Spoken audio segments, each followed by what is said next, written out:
It's not by chance that you're viewing this video. There's a reason you're here. Everything is unfolding exactly as it should. Trust the timing of your life and know that you're being led to where you're meant to be. As you stumble on this video, perhaps not by chance, it will serve to awaken your spirit. Something deep within you is ready to be revealed, renewed, and restored.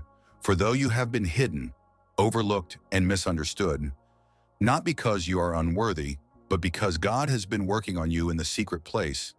This message is your confirmation that He is beautifying you from the inside out. And though you may not yet see it and others may not recognize it, heaven knows exactly what is happening in your life. For this is not merely about external change, but about a divine transformation that begins in the soul and manifests in every area of your existence. And so we will break this revelation into 7 divine chapters that will speak to the deepest places of your journey. But before we dive in, make sure you like, share, and subscribe. For this is not just content, but a divine confirmation for the chosen ones. And if your spirit resonates with this, type 77 in the comments right now.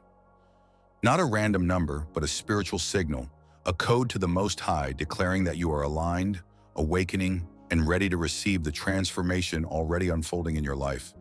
Because this is not a message you stumbled upon by accident, but a moment of divine timing in which God has led you here to reveal that He is doing something sacred within you, something that begins inwardly before it ever appears outwardly.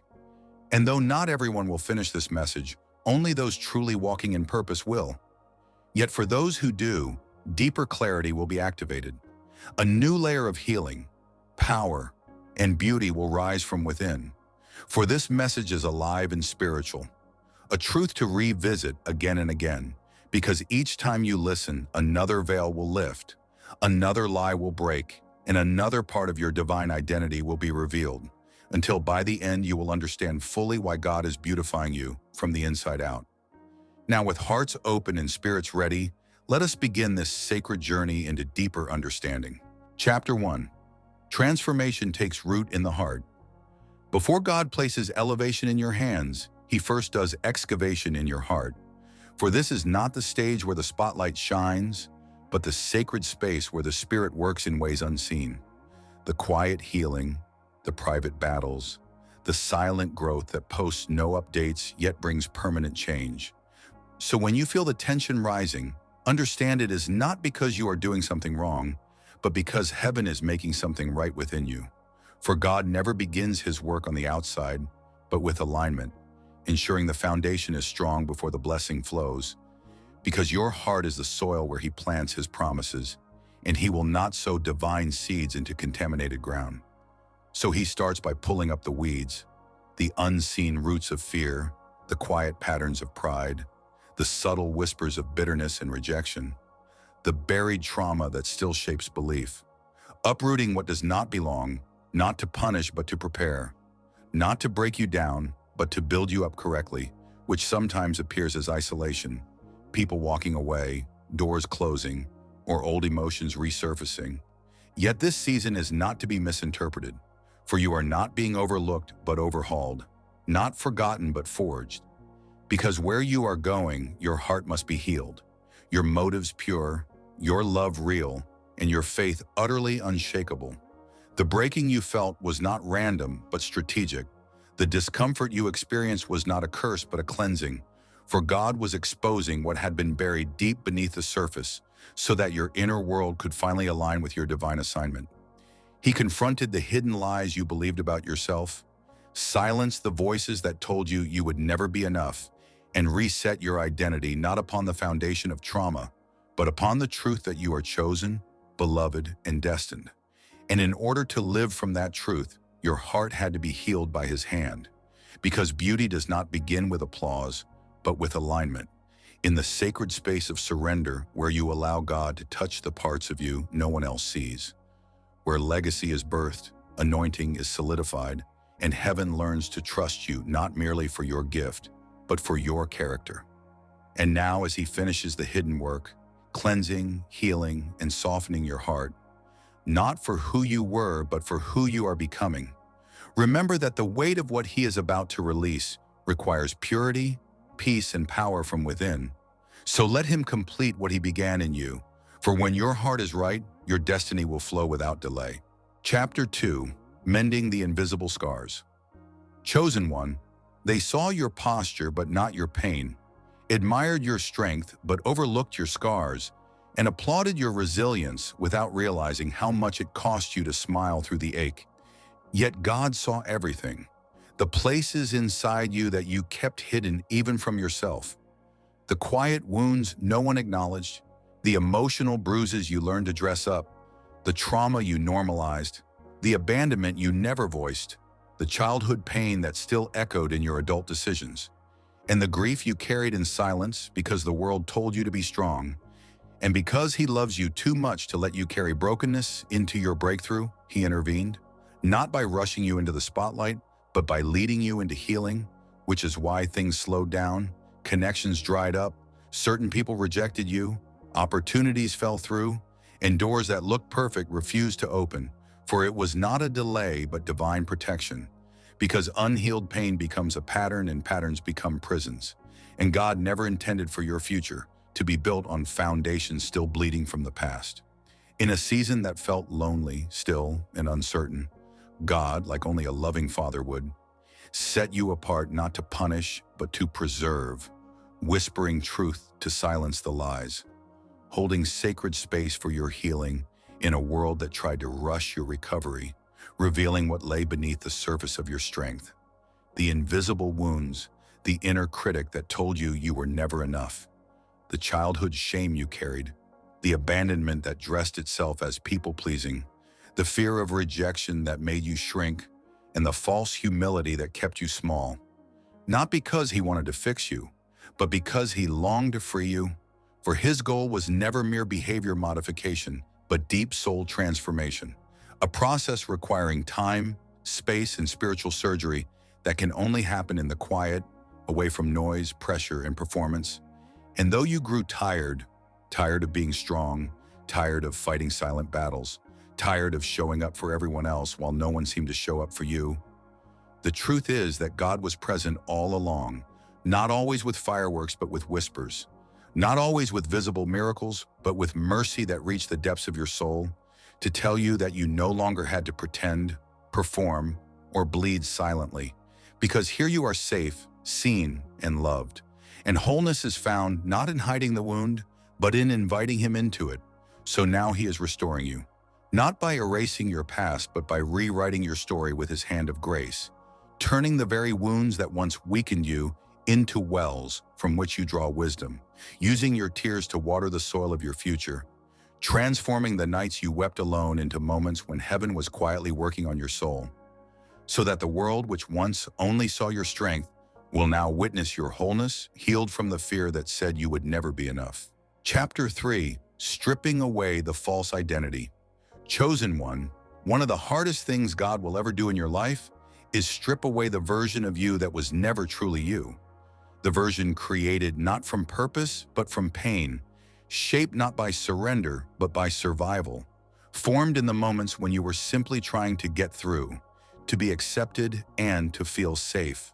A version with its own story, where the part of you that stayed quiet was not weak but weary from being ignored, where the perfectionist within you did not crave excellence but feared rejection, and where the part of you that kept giving, even when empty, did not seek applause but longed to be loved. Yet a version that heaven knew could never bear the weight of your true calling, for your divine purpose was never meant to rest in the hands of a counterfeit identity. And so God began the process of stripping, removing the masks, exposing the roles, and confronting the false agreements you had made with yourself and with the world. Agreements such as, I have to earn love. If I'm not needed, I'm not valuable. If I shine too much, they'll leave. And if I tell the truth, I won't be accepted. He let those false layers fall away, not to shame you, but to free you, because the world had told you to hide your light, religion had told you to shrink your identity, and trauma had told you to silence your truth. Yet God, whispering that he was calling you back to the original version of yourself, the one he handcrafted before the pain, before the performance, before the pretending, allowed the process to hurt, to feel like you were losing your mind, your confidence, your community, and even your sense of self, when in reality you were not losing yourself at all, but rather the false self that had been built in reaction to brokenness, so that in its place the real you could rise.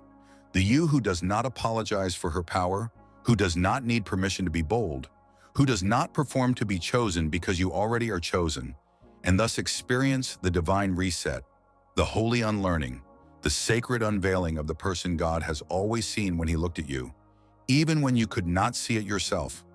For the stripping was never to punish you, but to reveal you, since God is not interested in blessing a false version of you, being too loving for that, but instead blesses the real, healed, whole you, who knows her identity rests not in people, possessions, or performance, but in him. So do not mourn the layers that had to fall away, nor grieve the masks that no longer fit, nor chase the roles that no longer serve your spirit. For you are not who trauma tried to make you, nor who rejection tried to label you, nor who fear trained you to be, but rather you are who God says you are, and right now he is beautifying you, not with the fleeting things this world celebrates, but with truth, clarity, wholeness, and bold identity in Christ, so that this moment becomes the unveiling, the emergence, the season when your inner and outer reality come into full alignment, when your presence carries peace because you are no longer pretending, and when your voice carries power because it is no longer filtered through fear. Chapter 4. The glow that cannot be imitated. Chosen one, there is a light rising from within you, a light no man can give and no darkness can dim. That is not cosmetic, not curated, not the kind of glow that can be captured in a selfie or manufactured in a mirror, but rather a spiritual radiance, a holy illumination, a divine glow born from walking through the fire, surviving the storm, and remaining close to the presence of God. A glow that did not arrive instantly, but was forged in the quiet, the pressing, the secret place, formed through surrendering what you could not control, healing wounds no one could see, and worshiping even when your world was falling apart, until something shifted so deeply that people could sense it without being able to explain it. As you began to walk into rooms and change the atmosphere, not because of what you wear, but because of what you carry. For this is the glow of transformation, the mark of one who has been with God, the beauty that is not external but eternal, seen in the peace on your face when chaos surrounds you, the softness in your spirit when you have been through war, but refuse to become hardened. The confidence in your voice that comes from knowing your worth is not tied to applause, and the calm in your eyes that declares, I trust him, even here. The world teaches you to glow up by adding more looks, more status, more things.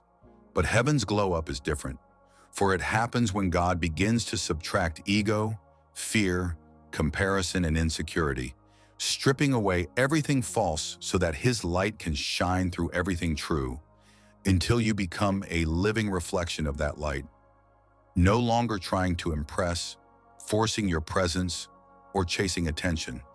Because when God beautifies you, favor finds you. And when his light is on you, doors open that no man can shut.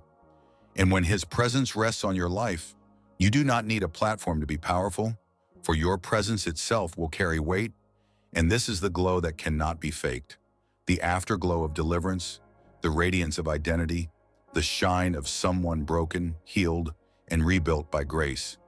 So you should not be surprised when people look at you differently, even if they do not know the cost of that glow, which came from your wilderness, from your prayer closet, from saying yes to God when everything in your life said give up. Until here you stand, glowing with glory, not to be idolized, but to be a sign that God still transforms from the inside out, that pain does not cancel purpose, and that those who stay surrendered will eventually shine, not with ego, but with essence. So keep glowing, chosen one, not from filters or fame, but from faith. For the real glow is spiritual, the real glow is sacred, and it is all over you. Chapter 5. Elevation comes after inner transformation. Chosen one.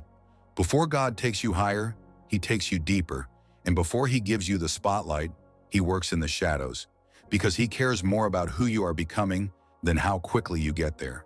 So even though you have been praying for elevation, for doors to open, and for your gift to make room for you, and God has indeed heard you. He also knew what you did not, that true elevation without transformation will crush you. And therefore, instead of rushing you ahead, he pulled you within, placing you in a divine pause and seating you in a spiritual classroom, not to delay you, but to develop you, where he began addressing the inner things, the pride that masked itself as confidence, the insecurity hiding beneath performance, the anger that was really unhealed grief, the fear that kept you playing small, and the need for validation that whispered louder than your faith, so that you would understand you were not being denied a blessing, but prepared to sustain it. For here is the truth. Elevation exposes everything, revealing the hidden cracks, testing your character, magnifying both your happiness and your habits. And if your foundation is not solid, the platform will become a trap instead of a tool.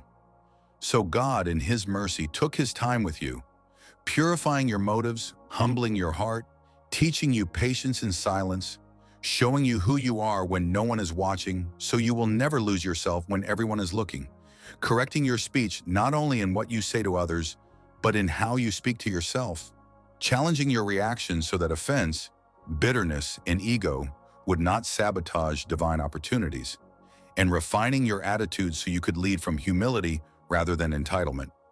Because what he is building in you is not ordinary, not for likes, followers, or applause, but for legacy, impact, and purpose. A kind of platform that requires a purified vessel who will not buckle under pressure, manipulate the moment for attention, or confuse being seen with being sent. And chosen one, this season you are in is sacred, for you are not being overlooked but overhauled, with your character catching up to your calling and your inner world aligning with your outer assignment, so that when the time is right, elevation will come.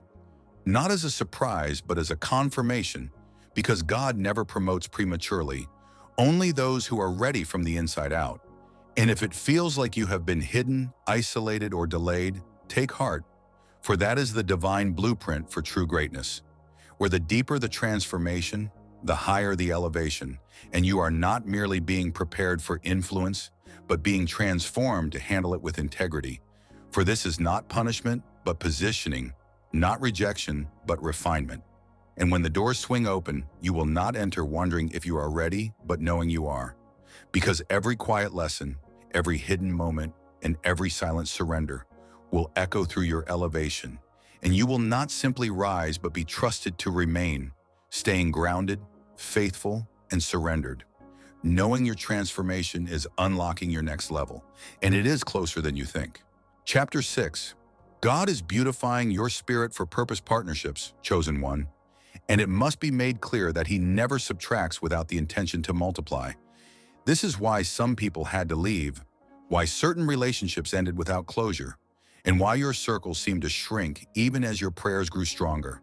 For it was never rejection, but divine protection. Because you had asked God for purpose, for him to use you, and for alignment with the right people, the right path, and the right plan.